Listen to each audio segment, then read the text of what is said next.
Navana nangae Neni nayo Navana nangae Neni nayo. Je suis le pasteur Marc Sperare. Je travaille dans l'église Centre évangélique francophone La Borne, UPN, sous l'onction du pasteur Joseph Bondo que je salue. Mais ce qui est plus important ce soir, nous voulons partager autour d'une pensée merveilleuse. Une pensée extraordinaire qui est appelée par les théologiens l'espérance bénie. Nous voulons parler sur le retour de Christ. Est-ce que Jésus reviendra? Est-ce que c'est pas de mythes, c'est pas de l'utopie? Est-ce que c'est pas juste de trucs que des pasteurs, que des gens des églises disent justement pour nous avoir chaque dimanche matin dans leur culte, ou c'est quelque chose de sérieux et de vrai? C'est exactement de cela que nous voulons parler pour permettre à chacun de nous de se situer et de comprendre afin que notre foi, la raison pour laquelle nous sommes chaque dimanche matin à l'église, ne soit pas vaine. Que le Seigneur vous bénisse. Je voudrais lire dans 1 Thessaloniciens, le chapitre 4, le verset 16 et le verset 17. Je le lis dans le nom de Jésus, car le Seigneur lui-même a un signal donné, à la voix d'un archange et au son de la trompette de Dieu, descendra du ciel, et les morts en Christ ressusciteront premièrement. Ensuite, nous les vivants qui serons restés, nous serons tous ensemble enlevés avec eux sur des nuées à la rencontre du Seigneur dans les airs, et ainsi nous serons toujours avec le Seigneur. Ainsi nous serons toujours avec le Seigneur. Gloire à Dieu. Permettez-moi de vous raconter l'histoire de deux amis. Ces amis se retrouvaient chaque soir après le boulot pour partager un verre, et ils se racontaient beaucoup d'histoires autour de leur journée, autour de méandres de la vie, et ils étaient en train de s'encourager. Et un jour, comme par hasard, il y a cette question qui sortit de la bouche de l'un d'entre eux, qui pose la question à l'autre et dit: est-ce que tu crois à cette histoire du ciel et de l'enfer? Est-ce que tu penses vraiment que Dieu qui est amoureux tuera ceux qu'il a créés? Est-ce que tu crois que Dieu a des gens qu'il va mettre au ciel et les autres qu'il va mettre en enfer? Est-ce que tu crois? Est-ce que tu l'attends? Cette question, je la pose aussi à quelqu'un ce soir. Est-ce que tu crois que le ciel est une vérité ou de l'utopie? Est-ce que tu crois que l'enfer existe et les portes seront ouvertes où Dieu jettera ceux qui ne les croiront pas? Ou tu penses que c'est juste de mensonges? J'aime la réponse de cet ami-là. Il répond à son ami, il dit: écoute, cette histoire, elle est sérieuse. Si je ne crois pas et qu'à la fin, l'enfer est vrai, le ciel est vrai, j'aurais perdu. Mais si je crois et qu'à la fin, cela n'est pas vrai, je n'ai rien perdu. Et j'aime la conclusion de l'homme, il dit: il est préférable, prudent de croire. J'aimerais dire à quelqu'un qui me suit maintenant qu'il est préférable et qu'il est prudent de croire. Je ne veux pas que nous nous retrouvions en train de nous rendre compte finalement de choses qu'on nous a parlé étaient vraies. Et ce sera trop tard parce que tu n'auras pas cru au Seigneur. La Bible dit: Dieu a permis à l'homme de mourir une seule fois, après quoi vient le jugement. La seule occasion que nous avons, c'est quand nous sommes vivants pour croire. Jésus revient bientôt. Jésus revient. Alors, j'ai subdivisé ce message en 3 questions. Et nous allons essayer de répondre à ces 3 questions dans ces différentes séries que nous avons ici. La première question que j'aimerais poser est celle-ci. Qu'est-ce qui prouve que Jésus reviendra vraiment? Qu'est-ce qui prouve? Quelle est la chose qui atteste que Christ va revenir? En gros, je dis que la Bible est la preuve. Cette Bible que tu as dans ton téléphone, cette Bible que tu as en papier comme moi je l'ai maintenant, elle est la preuve que Jésus va revenir, parce que de la Genèse à Apocalypse, le Seigneur est en train de tout orienter dans cette direction-là. Jésus parle pour amener le peuple à comprendre qu'il y a un travail qui a été fait, et puis après, il y a une récolte qui doit être faite. La Bible est une preuve, j'allais dire, que Jésus reviendra vraiment. Ça, c'est en gros. Et en détail, je souligne, et je veux le faire tout de suite là, quelques-uns de passages et des citations qui en parlent de manière explicite. Ces passages qu'on trouve dans la Bible, qui parlent et qui encouragent, qui attestent que Jésus va revenir, qui sont pour nous les preuves particulières et détaillées en dehors de la Bible dans tout son ensemble que Jésus va revenir. La première chose, je le trouve dans Jean 14, le verset 3. Jésus, il est en train de dire à chacun de nous, et à cette époque, il parlait aux disciples, il leur dit, écoutez, que votre cœur ne s'alarme point et tout, et il parle beaucoup de choses, croyez en Dieu, croyez en moi et tout ça, et il leur dit, je m'en vais vous préparer de place. Si cela n'existait pas, je vous l'aurais dit, je n'ai aucun intérêt à vous tromper. Jésus n'a aucun intérêt à te tromper, mon cher frère, ma chère sœur. Jésus n'a aucun intérêt à te tromper. Il dit, si cela n'était pas, je te l'aurais dit. Alors je m'en vais te préparer une place. Quand je l'aurai fait, alors je reviendrai. Je souligne, je reviendrai et je vous prendrai avec moi afin que là où je suis, vous y soyez aussi. Ça, c'est la première preuve qui sort de la bouche de Christ, qui nous dit qu'en fait, il reviendra. Le verbe revenir sort en ce moment de la bouche de Jésus lui-même qui dit, en fait, je reviendrai encore. Vous m'avez vu, je suis là, mais encore je veux revenir pour vous prendre et vous avoir avec moi tout le jour. Dans différentes paraboles, nous retrouvons encore cela. Christ parle d'un roi qui va se faire roi et puis il revient. Christ parle d'un roi qui donne des talents, des mines à ses serviteurs. Après, il revient. Voyez-vous? C'est-à-dire, à un moment donné, il y a toujours la notion de revenir. Parce que c'est de cela qu'il est question. Nous voyons encore dans Acte 1, le verset 11. Les anges, après l'ascension de Christ, il est mort, il est ressuscité, il est enlevé. Les disciples restent en train de regarder là au ciel. Comment c'était beau de regarder, comment nous sommes tentés d'être nostalgiques. Et ils sont là en train de dire, waouh, il est parti, mais qu'est-ce qui va se passer après? Et les anges se révèlent à eux, il leur dit, mais pourquoi regardez-vous comme ça? Pourquoi vous restez en train de regarder ce Christ qui est monté?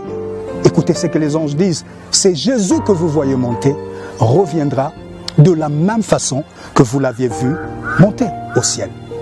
Les anges affirment que le Jésus qui est parti reviendra. Ça, c'est la deuxième preuve.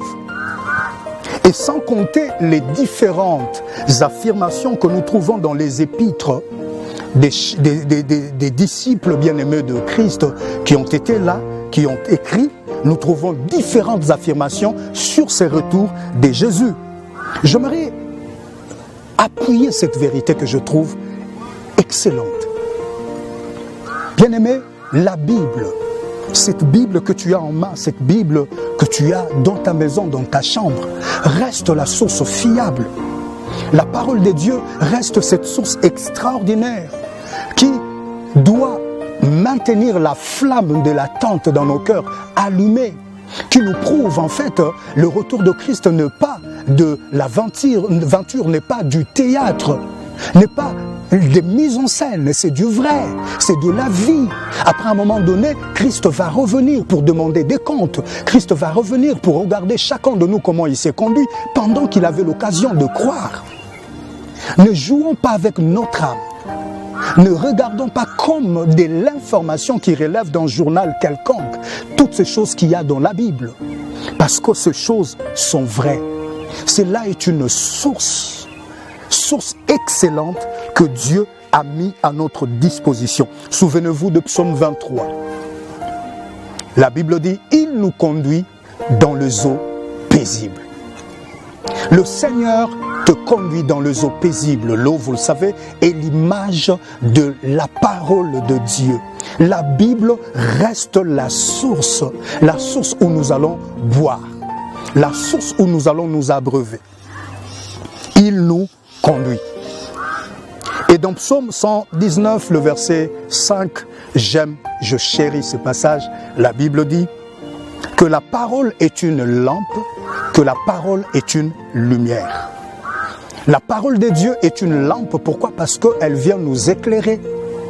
La parole de Dieu est une lumière, pourquoi? Parce qu'elle nous permet de bien voir, de bien comprendre, que nous ne soyons pas dans l'obscurité, que nous ne soyons pas dans l'ignorance complète, la plus obscure, mais que nous soyons éclairés, illuminés, irradiés par les vérités qui sont vraies, même quand par la science nous ne pouvons pas le prouver. Aucune science ne peut prouver que Christ va revenir. Le seul livre qui prouve que Christ revient, c'est la Bible. Et j'aimerais te pousser à faire confiance à cette Bible.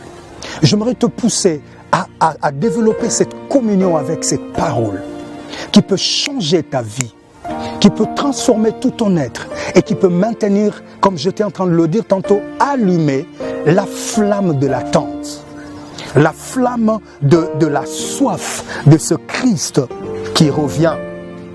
Et j'ai compris pourquoi Dieu, dans Josué, le verset 1, le chapitre 1 plutôt, et le verset 8, que ces livres de la loi ne puissent pas s'éloigner de notre bouche.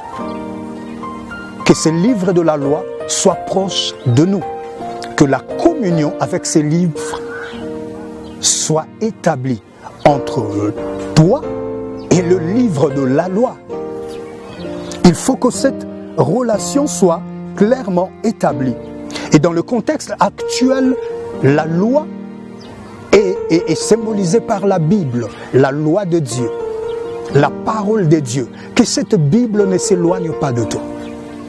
Que cette parole, que cette vérité que contient ces livres que nous avons ne s'éloigne pas de toi. Je voudrais attirer ton attention. On n'est jamais un bon chrétien loin de la parole de Dieu. On n'est jamais un bon chrétien loin de la Bible, loin de la lecture et de la méditation.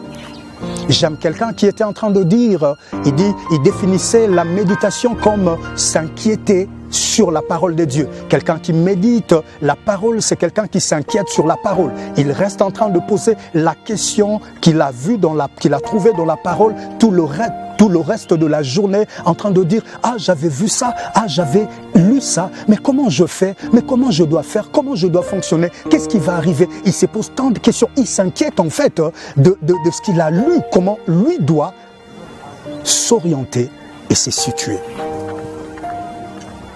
Ne t'éloigne pas.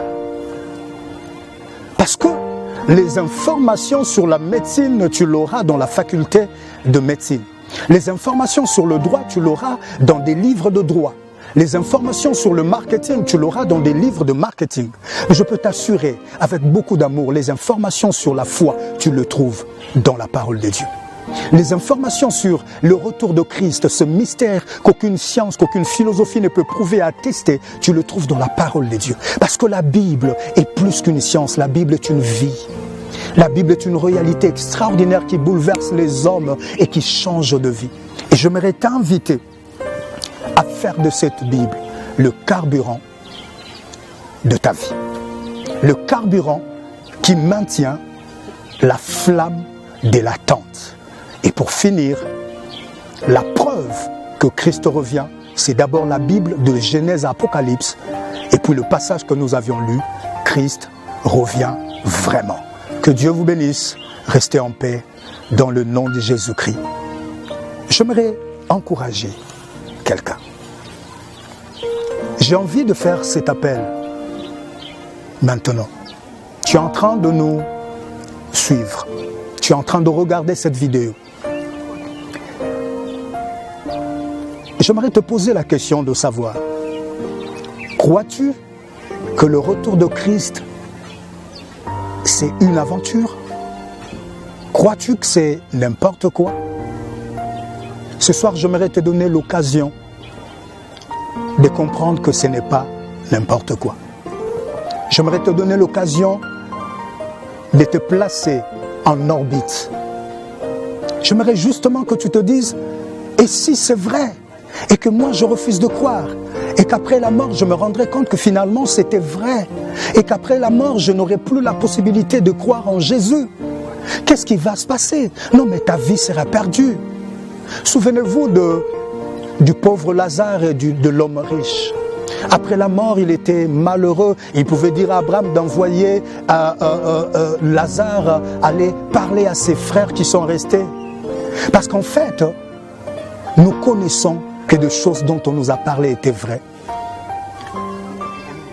De plus en plus de l'autre côté, quand c'est déjà trop tard. Et moi, je ne veux pas que ça soit trop tard pour toi. J'aimerais te donner l'occasion d'ouvrir ton cœur, de donner ta vie au Seigneur. Parce que Christ n'attend que toi. J'aimerais te donner cette occasion de faire cette prière avec moi. Seigneur Jésus, je reconnais que tu es mon Dieu. Je reconnais que tu es mort et tu es ressuscité et tu reviendras pour me prendre. Et j'aimerais être en ordre avec toi. Pardonne mes péchés. Fais de moi ton fils et que ta gloire se manifeste. Bénis-moi par ton esprit. Au nom de Jésus. Amen. Que le Seigneur vous bénisse.